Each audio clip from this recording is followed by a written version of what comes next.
सालों बाद उसकी कॉल आई और वो भी रात के 3:30 बजे। मैं नींद में था तो कॉल रिसीव नहीं की। थोड़ी देर बाद फिर से कॉल आई।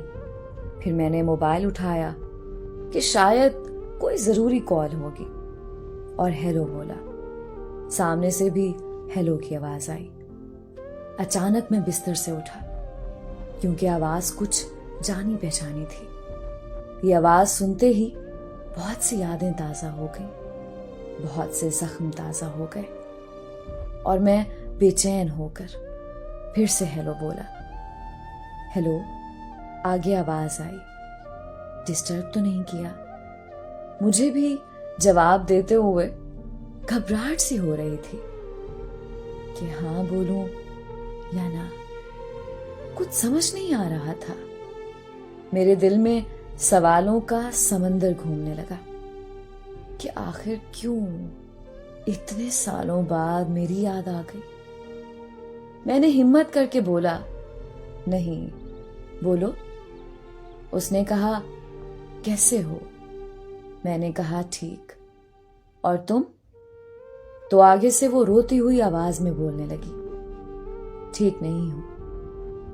अब मैं और भी उलझन में हो गया कि ये क्या हो रहा है कि इतने सालों बाद रात को कॉल आती है और रोने लग जाती है। मैंने मालूम किया तो पता चला कि वो जिसके साथ थी उसने उसको किसी और के लिए छोड़ दिया।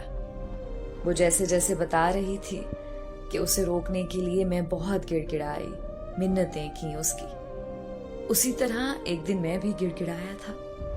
मेरी आंखों में आंसू थे, चेहरे पर मुस्कुराहट थी कि मेरे सच्चे प्यार की सजा उसे बखूबी मिली। वो मुझसे रोते रोते माफिया मांगने लगी कि मुझे माफ कर दो, मैंने आपके सच्चे प्यार की कदर नहीं की, मुझे माफ कर दो। मेरी आंखों में आंसू आ गए और कहा, मैंने तुम्हें माफ कर दिया है।